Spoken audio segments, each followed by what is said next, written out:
to yet another episode of That's Just Ridiculous. With me and Guy. I'm Paul, that's Guy. Hello. Hi.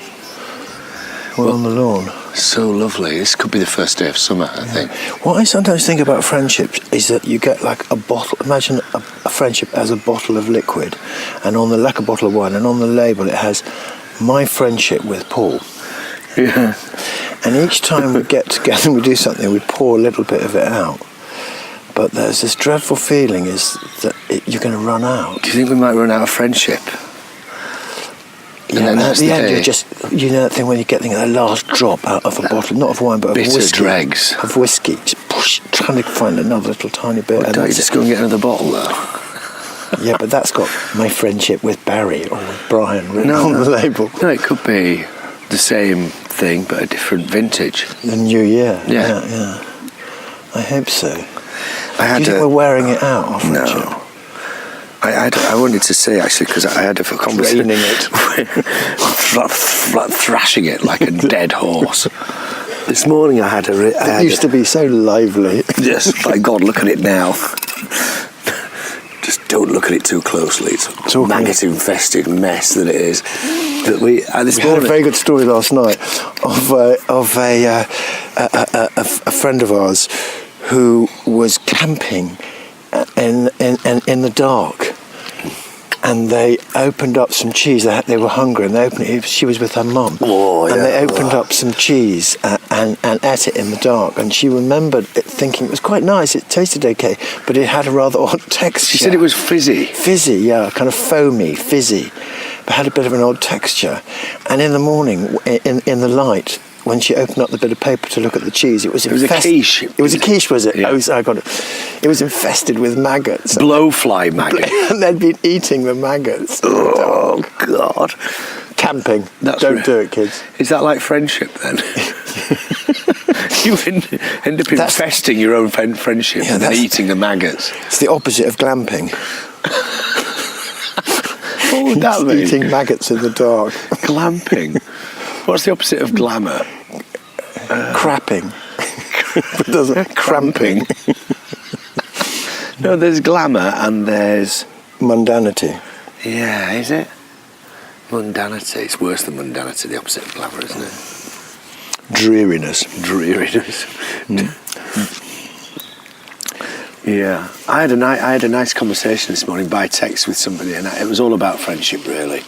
And it was somebody I went out with years ago, and it was still a really good friend, I'm happy to say.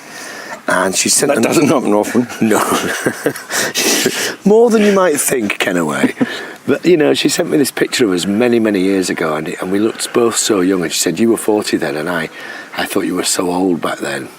She was about 27, I think, when the picture was taken. And we went through quite a remarkable time together. But you had like a younger bird when you were 40. Yeah, I did used to be able to do that then. And I sat up in bed in your spare room, and tears came actually quite naturally and just streamed down my cheeks. But the feeling I had was one of real strong emotion, but also actually joy, just joy that I still had that connection, and it was really lovely and not complicated and not. It wasn't tainted by anything really, other than just, there was a really happy feeling to remember that time. Yeah, you thought you had ragged the bottle, but when you went to it, you suddenly found, mysteriously, some more had arrived at the bottom. It somehow filled itself up again, yeah. Absence. Yeah. Amazing. Some kind of strange so you just emotional condensation. When you started crying, Paul, as you say, just for the sheer joy. Yeah. Did you not, an alarm bell start ringing then? Like what? Mental illness. Well, you know, drug come down. The thing is, Guy, that alarm bell never rings for me. It's a kind of a constant rattling in the background. It's broken. Yeah, it's just the way it is.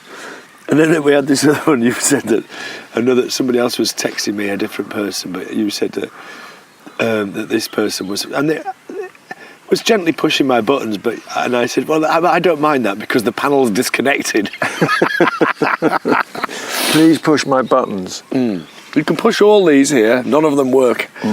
But no, it's lovely. And I've had a number of connections again, actually, this week and the week before, with people that I'd kind of lost touch with, and they've all been lovely, actually. They've all been positive, and I'm sticking with that. Yeah, it's good, isn't it? Yeah. Yeah. So if you're out there and you're listening, and you're one of those people, you know who you are. Welcome back. Back in the room of friendship. Back in the room of friendship. Yeah. Maybe we never left. Yeah. Some people, I think, did. And they walked out and they slammed the door. Oh, fuck me. To be honest. That's it. Some of them just fucking... The door slammed and then it opened again and a petrol bomb came flying in the room. Yeah. Yeah, well, it doesn't always work out. God, I can piss people off. Yeah? I know, it's so annoying. I don't like to, but I do sometimes. I would like to beg forgiveness, anyone listening who I piss off. Is it a super talent now, do you think? No, it's like a superpower? It's an idiocy. It's an appalling flaw. Is it? Yeah, I wish I didn't possess them. Some people fucking have it coming, if you ask me. Do you think so? Oh, fuck yeah. Me. I mean, look, you know, I'm amazed. I'm sounding this morning like everything's all right with the world and everything's perfect, but it actually isn't. And of course it isn't. There are people, when I look back, and I think, oh yeah, I've forgiven everybody and I'm cool with everything, and then I think, except for that fucking wanker. Is that bad? Yeah, I'm not like that at all. I think it is bad. What is the point of that? Grinding resentment, you know.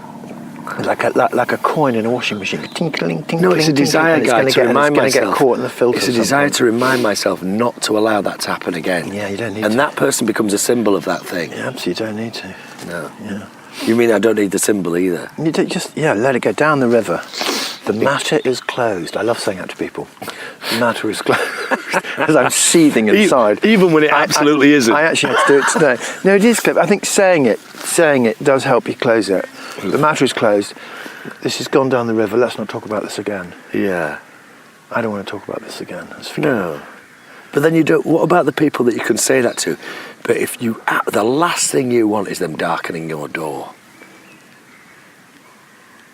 I don't, someone who I've it's basically always my fault, to be honest. I have always done something so stupid or neglectful or just nasty, and then I have to see them again because in a social situation suddenly they're in the room or we've got to go round to them.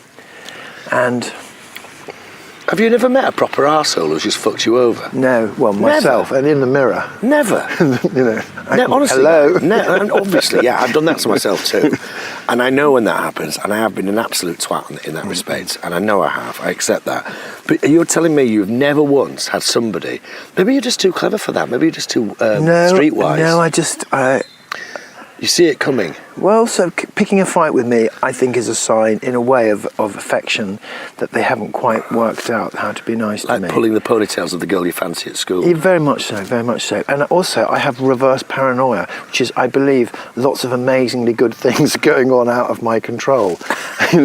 I noticed that. Yeah, and everything's absolutely fine, and everybody basically loves me. And the world's lovely. Yeah, and the world's a lovely place. It's just like I'm not paranoid at all, and that everything's going to work out fine. No, that the world is actively benevolent. Benevolent, yeah. I just don't. And also, yeah, it feels like that right now. It does, doesn't it? We're on a lawn of daisies. I want to cut the lawn. Paul's a bit against me cutting the lawn. No, it's only because I like it when it gets to be a bit like a meadow. I really like it. This is why it's like a meadow, because it's cut. Yeah. If you didn't cut it, it would be a horrible thistly thicket. What about that over there? Though? That's beautiful, but that's because the sheep have cut it. Yeah, exactly. Yeah. The year before, when the sheep hadn't been on it for a year, it was full of thistles. Although this is a bit early for thistles now. Yeah. I've got to get 2 sheep. If anyone knows, I've got a ewe with 2 lambs in the Pilton area, and they want to sell them, or even lend them. Yeah, get in touch, because I really need 2 or 3 animals on my meadow. We don't want any London feral sheep. I've tried to get Guy to get goats. No, you can't get a goat because they're too destructive. Oh, fucking great though, aren't they? Those little ones that can like climb up onto anything. No, they're horrible. Oh, Guy, stop it. Right. Hold on, I'm just going to go and get a They're not horrible. Guy's gone off now. He's got his bare feet on. Which is a good sign. Yes. Yeah, we're doing some moving around this week. I actually say, I have to say that something quite funny is happening, I guess, that I'm probably going to be moving here. I really like it round here, I realised. It reminded me of my youth. When I was younger, I was kind of like, I went to Stonehenge Festival as a kid, and my dream was to live in a teepee and drive around in a big truck, and I really admired that way of life. And it seems really odd that I've ended up here now with Guy behind the Glastonbury Festival, and Glastonbury itself being the place where all these people basically wash up. It just seems really odd that after all that time and all the things that have happened. I resent the term "wash up." I arrived. Did you rock up, Guy? No, I didn't. I arrived by boat onto the shore and stepped from my boat onto the beach. I didn't wash up or rock up. I know. I piloted my way here. What do you mean you piloted your way? Well, it feels like it's like we were all just here. I didn't say by some other force. I didn't say you. I think you're protesting a bit too much. Mm-hmm. I was referring to the more hippie end of people. Like the travelling people and the misfits and the hippies and the. Yeah, they're drawn here by the tolerance. Yeah. Just talking about some Gloucestershire people this morning, and this woman had said. That there was some people around. And what did she say? A woman driving a media woman driving a 4x4 with a husband called Simon. She said, "I want to be a media woman who drives a 4x4, wears double denim, and has a husband called Simon." That's it. And I listened to that, and I thought we're mercifully free of that in Somerset. That person, thank God, has not tipped up here. No, it's really nice. They're repelled by the chaos. Yummy mummies. And the actually the really and designer dads. Yeah, exactly. Because here is one of the most unmaterialistic places I know. Here, you can get a lot of respect without having any money here. You definitely can. In this society, yeah, you definitely can. Yeah, so that's unusual, isn't it? It's very unusual. And also, they respect. I tell you what else they respect, Paul, is they respect age in Glastonbury Town. We're now talking about. Really? You never have that thing of like a pub with like the old people shoved at the back and these horrible youth shouting and playing on pinball machines and kind of dominating the buzz of a pub. They don't have pinball machines. Whatever that, the gaming machines.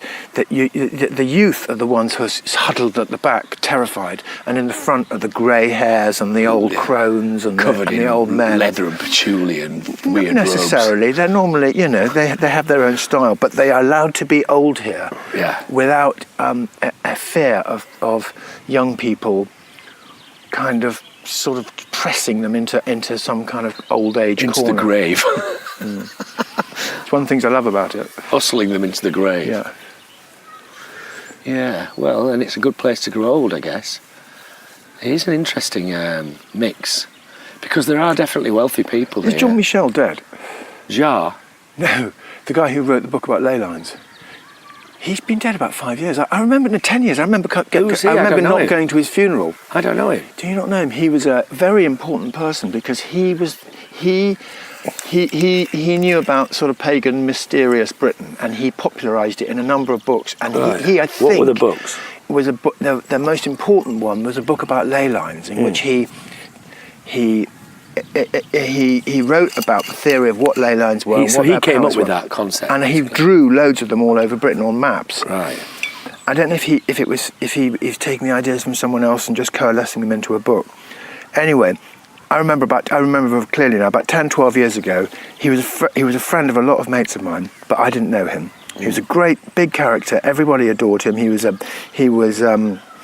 bit wild and irregular, but he was a respected man. And as I say, he had kind of brought the hippie canon into a book and in a way made it kind of a bit respectable and slightly intellectual with his ley lines. Yes. Which obviously I personally think are bollocks, but that's up to, I stand in a minority there.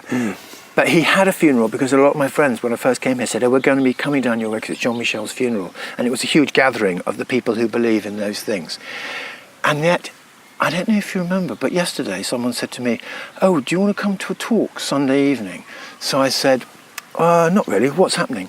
And they said, oh, Jean-Michel's giving a talk at the assembly rooms. I said, are you sure about that? Are you sure about that? And they said, no, he is. Rumours of my death were somewhat exaggerated. 12 years ago was his funeral. And I thought, that somehow that computes. I wonder why. That's Somerset for you. The other person that made all that, or not all that, but the study of like Paleolithic sites and stone circles, and he came up with a number of theories which were basically made from his own observations and from a little bit of insight and probably some reading, probably quite a bit of reading, was Julian Cope. Are you familiar with him? Yeah. Does he live around here? I know him from the radio. The Modern Antiquarian was this book he did, which was pretty good. Not an entirely comprehensive, but a fairly good study and wide-ranging study of Paleolithic sites and barrows and some hill forts and stuff. And he had all these great theories in it, which I thought were really interesting. And no one took him seriously because he was an ex-pop star. That's it. But he just edged onto Radio 4. Whenever I heard him, I was just about to turn the radio off or dismiss it, as I walked across the room, just thinking, who is this idiot? But actually, he made sense. He made sense. It's difficult if you're a pop star suddenly trying to turn into something else, isn't it? Yeah, he did World Shut Your Mouth. Was that a song or a book? She's flying in the face of fashion. That one. She seems to have a will of her own. Do you remember it? Mm-hmm. World, shut your mouth, shut your mouth. I mean, they were called the Teardrop Explodes. Oh, yeah. Reward as well, he did. And he was really quite cool and kind of like flicked hair and a bit like the guy from Talk Talk with a little bit of, maybe electronica thrown in.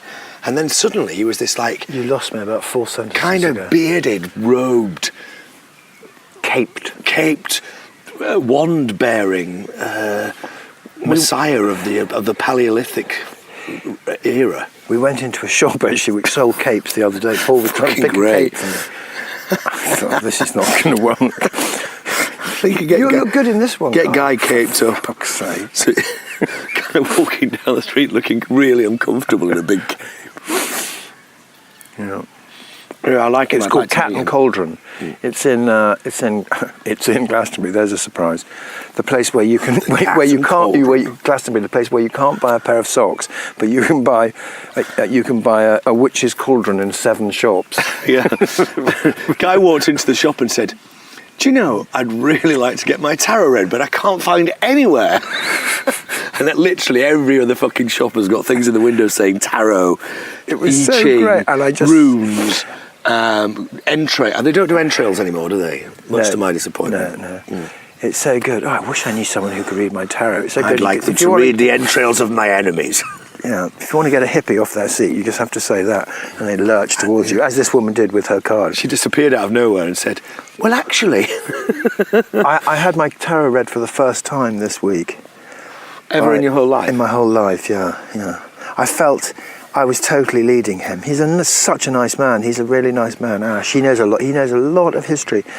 He talks a lot of sense. But when the cards came down, and basically I started helping him. Yeah.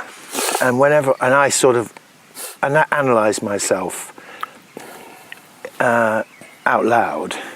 And every time I said something about myself, he said, "Yeah, that's what the cards say." That's what that one says. Because if I shut up, he went really quiet and looked at me and thought, "Oh, what?" Trying to search your depths. Exactly. That's why you need a bit of incense and really, ideally, you need to spike them with something before you do it. What? A mild hallucinogen. And candles and all that stuff. Ash. We went up a little rickety staircase. I can to the read top tarot. Of it. Can you? Yeah. I had a lot of... Crowley deck. I've been reading the tarot since I was 17. You never said that. No, I wouldn't tell you that, would I? I paid this guy good money. I could have got it from you free on credit. Yeah. Except I know too much about you, Guy. It'd be like shooting ducks. That's like shooting ducks in a fucking barrel. But that just shows that shows the absolute inauthenticity of it. Because you should be saying, No. I'll be interested to see what the cards say. That's not what I do. All you're doing I see what the is cards you're like say. the worst cheap con man. You're just looking at a few clues. No. They tell you what's going to happen. Giving it back to you. If you don't change your current situation. That's the idea of it. Oh, right. That was not at all what happened. Well, then he was a bit scared to stick his neck out, probably. I don't know. Maybe he saw something terrible, Guy. I've no doubt. What's that coming over the hill? Is it Guy's future? Is it Guy's future? Maybe, maybe he saw something, Guy, in those cards. He looked to me like he saw absolutely nothing. Because he wasn't looking, really. The gaze that he set upon those cards was so kind of neutral. What do you mean the gaze that he set? You know, he like looked down at the cards. He gazed at the cards, and it's like, and it was like someone reading some, Chinese. He just could. There was absolutely. It meant nothing to him. Nothing. It meant absolutely. And I wanted to say, have you done this before? Nervously pouring them. This one here. Yeah, and his finger was moving. The five of lumps. I had coins and cups. Coins and cups, right. Coins are earth. Oh, I thought it was money. Yeah, money and earth. Anything solid. What do you mean money and earth? That's exactly the kind of bullshit where does money come from? Yeah, I thought it. Guy, I thought it was money. Where is this it is money. Guy, money and where earth. does this country's wealth come from? Property. Slavery. This is the land. Slavery. If you're wealthy, what do you have? You have loads of land. So look, what it is spirit at one end, which is really an earth at the other. That's how it works. And so the swords are the spirit end. Oh, I didn't have any of those. Well, good job, because they're not always good news. It usually means mental illness and strife and problems and arguments. And then you've got cups. Cups mean all emotional stuff and spiritual attachments and love and friendships. Are you making this up? You know, no. But when I said I thought it meant money, and you went, yeah, it meant money as well. Wands are the really fiery side of emotion. I stopped listening to you. What? Wands. They're the fiery side of emotion. I don't think I had any wands. Wands are clubs in the normal deck, right? So clubs are in the normal deck. Diamonds are discs, or what do you call them? Coins. So that's diamonds, and then wands are clubs, and spades are swords, and hearts are cups. Oh, big deal. And then you've got the court cards, which are there's the 22 major arcana, which start at 0, the Fool, and end up with 22, the universe, or sometimes the world. Those are the archetypes, Guy. Right. Anyway, we digress. Yeah, we do. That's because of my history with what? With the occult. I used to do it because it was actually really good for. Oh yeah, you worked in a black magic shop, and it was really casting spells. And the tarot was really good for getting to know girls. Oh, for fuck's sake! Who is this young man, Guy? Can I read your character? Do they say read your cards? I'll tell you what, I can read your cards for you if you want. Love. What, do you know how to do that? Oh, yeah. Oh, I'm an expert. Yeah. Take your clothes off. No, Guy, that's not reading the cards. Guy, that was never necessary. My sister just told me a story on the phone about when she went to Rome in the late 60s, early 70s. She was 17. She went with her glam friend.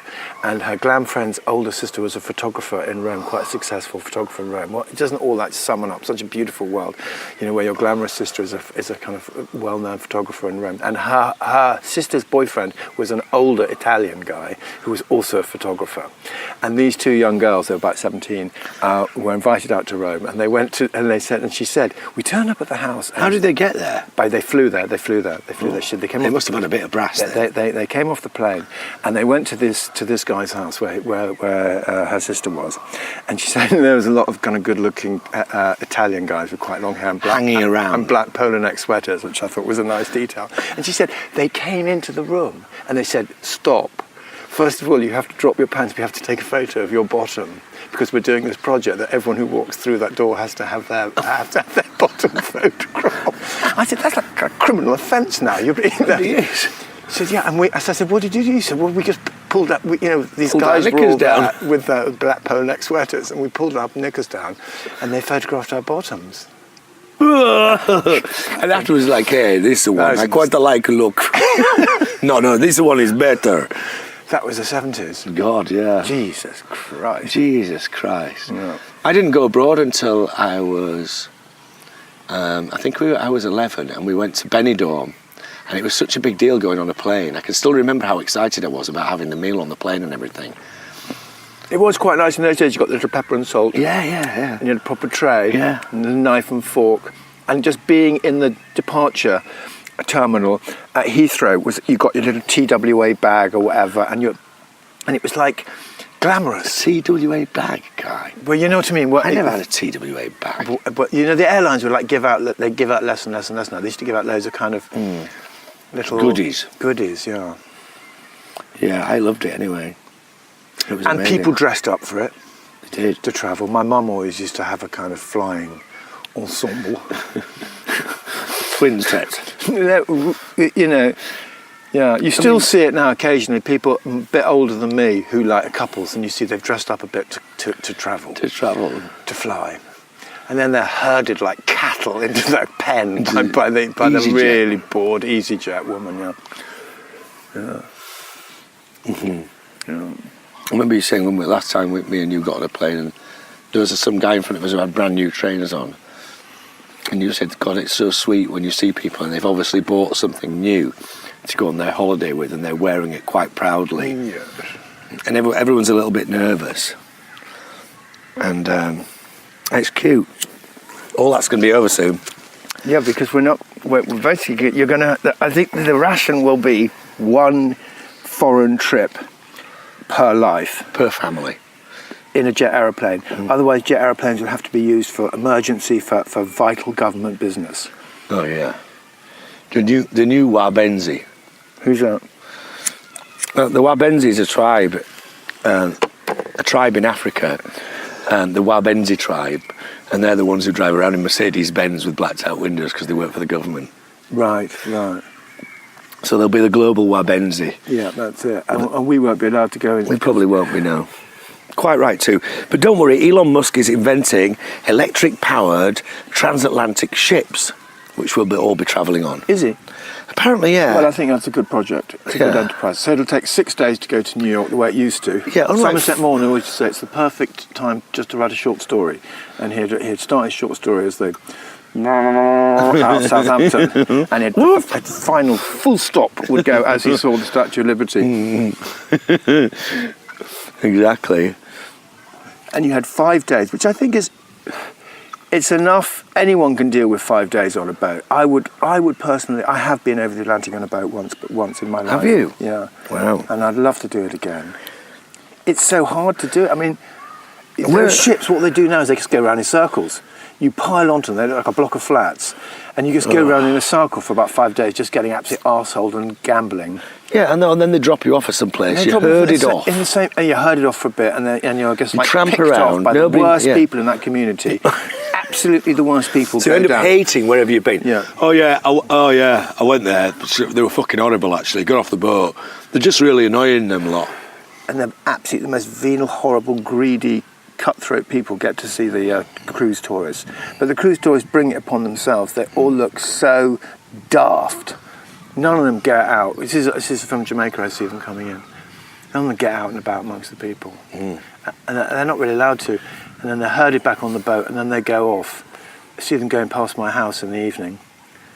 I always think I can hear the pop of champagne corks and gaiety and bunting and all that.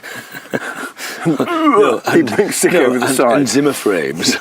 Clacking on the deck. The boat comes into harbour with sick marks all the way down the side of it. Streaked with vomit. They're banning them now, aren't they, in Venice, because they've had enough. I was there for a while making glass a few years ago in Murano, and went out, drinking with a few people, and they were like, everybody's fucking sick of them. Because they turn up here and they disgorge 600 people, and they tramp around the streets of Venice, blocking up all the alleyways, and they spend hardly a red cent because they're on an all-inclusive holiday on the ship. Mm-hmm. So the last thing they're going to do is go into some little, trattoria and enjoy some food. Do you know what I mean? Yeah. Or even buy a fucking glass of wine. Horrendous, really. Yeah. Anyway, you've got the electric ships and that. What do you think of when you're abroad and you think you found a nice little kind of local place? Happens to me in Italy quite a lot. I go, this looks nice. This is where local people are. And the waiter walks up and goes, hello, and he gives you the menu in English. Yeah. And I think, oh fuck. No, I have English menu, and you're like this, pulling it. No, I'm fine with this. I can fucking read Italian. Yeah, no, it's difficult for you, I understand. It's so annoying. And then you try and speak Italian, and they're like, don't. He just switches straight into English. Yeah. That's or the funny. menus with the photographs on them. Oh, Food. dismal. It is, isn't it? Meanwhile, I read this morning, Jeff Bezos, Again. the richest man in the world, apparently, Okay. worth an estimated 170 billions, 170,000 million, Yeah. has decided that that the Earth has served its He's purpose. not rich enough. The Earth has served its purpose. The Earth is a bitch. We've finished our use. Homo sapiens have outgrown their use. And we're all going to go and live in rotating cylinders orbiting the sun. I kid you not. Who is this fucking wanker? Do you know what I think? These people have got lucky and they've made all this money. And all right, That's not luck, Amazon. No, he's a genius in one direction. He's an guy. organisation. A very narrow band genius. Just getting a package out of this house and a stamp Yeah, takes me exactly. about a week. Yes, You know I what mean? understand that. And getting it to the post office But it's and like, doing all that. it's like a postman running the world. Yeah, it is. It's horrendous. And now he's decided, because he used to watch Thunderbirds, that we're all going to live on fucking rotating.